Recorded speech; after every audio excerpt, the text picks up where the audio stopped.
Bradley Beal has agreed to a contract buyout with the Phoenix Suns and plans to sign with the Los Angeles Clippers. 2-year, $11 million deal with a player option. And this move now moves the Suns out of the second apron, but they had to pay off, I believe, $94 million to his contract. It's actually $97 million. So they essentially said, we're going to pay you $100 million so you could leave. That is how disappointing Bradley Beal was in Phoenix. Now, I'm just going to forget about Kevin Durant and replace him with Mikal Bridges and Cam Johnson. This team made the NBA Finals. Not only that, they went up 2-0 in the NBA Finals, and they were good. And then they made a big trade for Kevin Durant. Traded away Mikal Bridges, Cam Johnson, and basically every draft pick for the future. I'm not gonna lie, I kind of like the Chris Paul, Devin Booker, and Durant team. Is just injuries couldn't really keep them together too much. And when Chris Paul left, DeAndre Ayton had to go with him because he no longer had a point guard to run pick and rolls with, because it's exactly what DeAndre Ayton is, a pick and roll center. So those two guys go away. They're looking for a new identity, and they bring in Bradley Beal. On paper, everybody was saying, how are they going to guard all three of us? They can't double team. And for some reason, the team just never worked out. And what is interesting is last season, I thought the Phoenix Suns were going to be good because I didn't like Devin Booker playing point guard. And I knew that he was best playing shooting guard alongside a point guard that is a pass first minded type of player. So when they picked up Tyus Jones, a player who's led the NBA in the pass and assist to turnover ratio, I was high on the Phoenix Suns, even with Bradley Beal. But for some reason, it just never worked out. And actually, Bradley Beal hurts his value.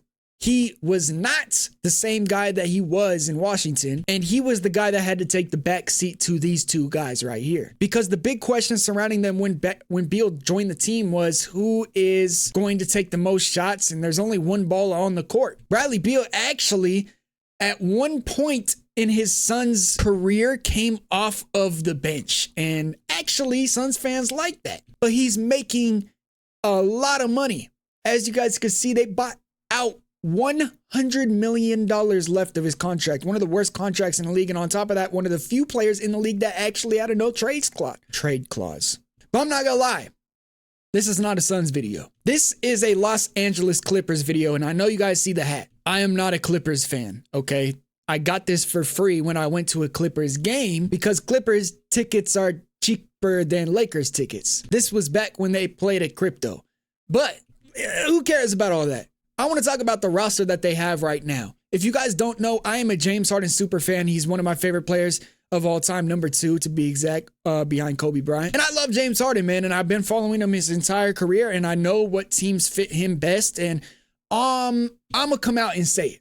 This is the most talented team James Harden has ever played with. You could argue maybe Chris Paul, James Harden, and then Clint Capella and Trevor Ariza, James Harden, Joel Embiid. Okay, I'm not gonna lie, I am forgetting about the Brooklyn Nets team. But that team doesn't fit James Harden. This might turn into a James Harden video, as every time I talk about the Clippers, that's what it's gonna be, because that's the only reason I'm watching the Clippers and the only reason I'm wearing the hat and the only reason I'm making a video about them. Because I used to not like the Clippers. We're not supposed to. I'm a Lakers fan. But I'm a James Harden fan, always, man. I don't care what team he goes to, I am going to support him. This is the most talent he's ever had. By far. Like, this is ridiculous. Don't forget that they got Brook Lopez coming off the bench, who is a starter on a championship team. Derrick Jones Jr., who has made the NBA Finals. Batum is one of the best catch and shoot vets there is in the entire game. Bogdanovich, one of the best shooters in the game. And then you got a young defender in Chris Dunn. That's just the bench. Look at the starters. James Harden is best when he's got a pick and roll big. And he has turned Zubac's career around. Zubac's had his best season in his career last year. And it's only going to get better. Because what did the Clippers lack last year? Why did they lose to the Nuggets in Game 7? It's not James Harden. It's not Kawhi Leonard, although people want to say it is. It was the role players around them.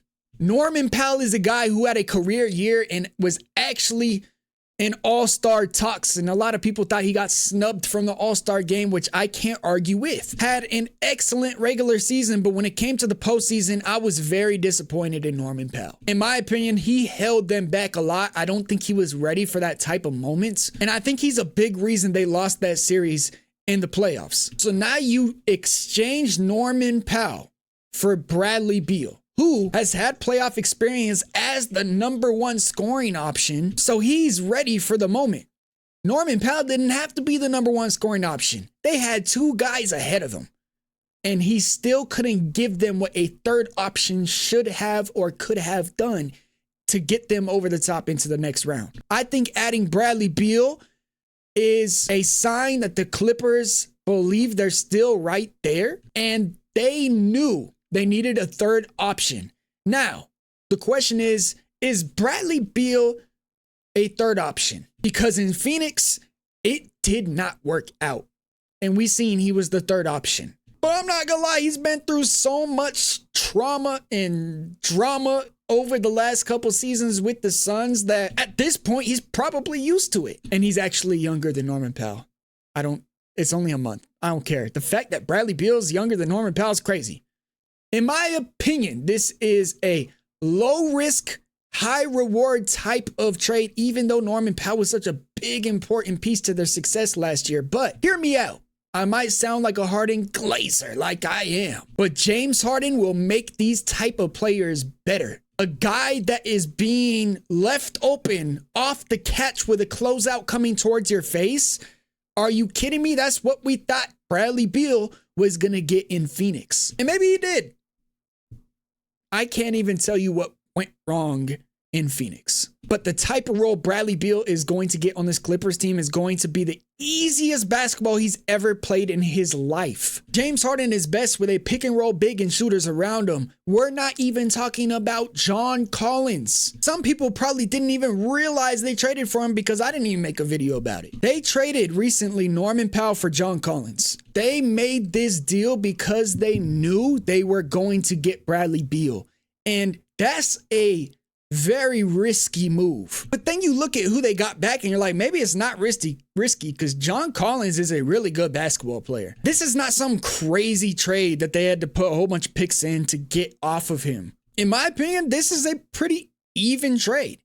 And I know a lot of people are probably going to come at me and say Norman Powell is way better than John Collins. And he, in all honesty, earned that because last year he was really good. But I believe John Collins has that type of potential, and I seen it. He was just being wasted away in Utah. He is ready to play with James Harden. Why? Because he played with Trae Young in Atlanta in the same exact system. Bogdanovich played in the same system. Batum has played in the same system. Derrick Jones Jr. played with Luka in the same system that the Clippers are going to run with James Harden. So just giving James Harden, Bradley Beal, and John Collins and Zubac is crazy. In my opinion, this would be a playoff team if they didn't even have Kawhi. But then you add Kawhi Leonard, a healthy Kawhi Leonard. You're like, damn, are we really underestimating this team who just got a new arenas, kind of got aura now, and got a lot of momentum going into last year's playoffs? In my opinion, one of the favorites in the West. They only got better. Their weaknesses last year in the playoffs was Norman Powell and Derrick Jones Jr. and Chris Dunn. They didn't step up and shoot the ball well. Bradley Beal and John Collins just replaced them. These are 2 capable shooters, more than capable shooters, who have been the #1 guy before, and their confidence is really high and they feel like they got a chip on their shoulder. This is a hungry team. If you're telling me Bradley Beal is not hungry right now to prove everybody wrong, he's fighting for a new contract. He's going to have a chip on his shoulder. John Collins has been playing in Utah, traded away from the Hawks. Not Trae Young. It was John Collins who got traded away, and he was him in Atlanta. People have forgotten about John Collins. He's going to have a chip on his shoulder. And you add Kawhi, Harden, and Zoo around them. This team is very scary. Now, any team Beal and Harden are on in the backcourt, you're going to be like, okay, this team probably sucks at defense. They have Kawhi Leonard, Chris Dunn, Batum, Derrick Jones Jr. all defending. And then you got 2 big centers that could rim protect. They have so many different variations they could go to. If Zoo's being played off the floor, which it happens sometimes, and they want to go small like they did against the Nuggets, they no longer have to say Batum guard Jokic. They could say Brook Lopez, you got size and you could shoot. come in the game. They can even go small and say, John Collins, you could play center. Batum, come in now. And now they got James Harden, Bradley Beal, Kawhi Leonard, Batum, and John Collins. And damn, Bradley Beal just in the starting lineups not working. Come up, Chris Dunn. We know you're a lock, and we know when you're in the game, you take a lot of pressure off James Harden. Bradley Beal, come off the bench and go spark things up with Bogdanovich off the bench. Oh, wait. Your centers, Brook Lopez, Batum, and Jones is your wings. This team is scary as hell if they stay scary. If they stay healthy. And they're also talking about Chris Paul signing back with the Clippers. If this happens, and Chris Paul says, okay, fine, I'll come off the bench. This, in my opinion, can be the greatest Clippers team in NBA history. This could be the best the franchise has ever looked. And people are underestimating him. Nobody's talking about him. As a James Harden super fan who has been waiting for him to win that chip, I said it the last couple years in Philly. If he doesn't win this year, he'll never win. They lost. And then I said it last season when they were super hot. This is James Harden's best chance to win. And they lost. But a team is not giving up on James Harden like teams in the past would. Houston, Philly, Brooklyn. And they are still building around him and only getting his pieces better. James Harden, if you don't win a championship this year, you never will. James Harden, you're on the Clippers. I'm a Lakers fan, and it would really hurt.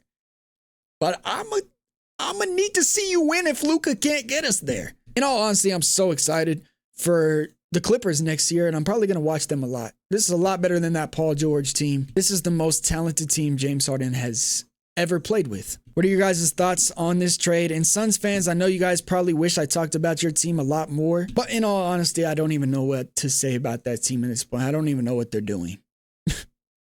I'm going to be honest. If you guys want to watch any of the Summer League reactions, I have been making them. They are on Patreon. I'm probably only going to post big ones on the YouTube channel. I'm going to focus a lot on the offseason and some WNBA for now. Unless anything crazy pops off, that's really what I'm going with. So if you guys want to chill with me and go watch some Patreon and Summer League games, go press the link in the description, man. I love you guys. Thank you guys for the prayers for my family. Really appreciate that love. I feel like I'm going through a weird little shift in life right now, but I'm just grateful that I still have you guys. This upcoming season, I'm locked in.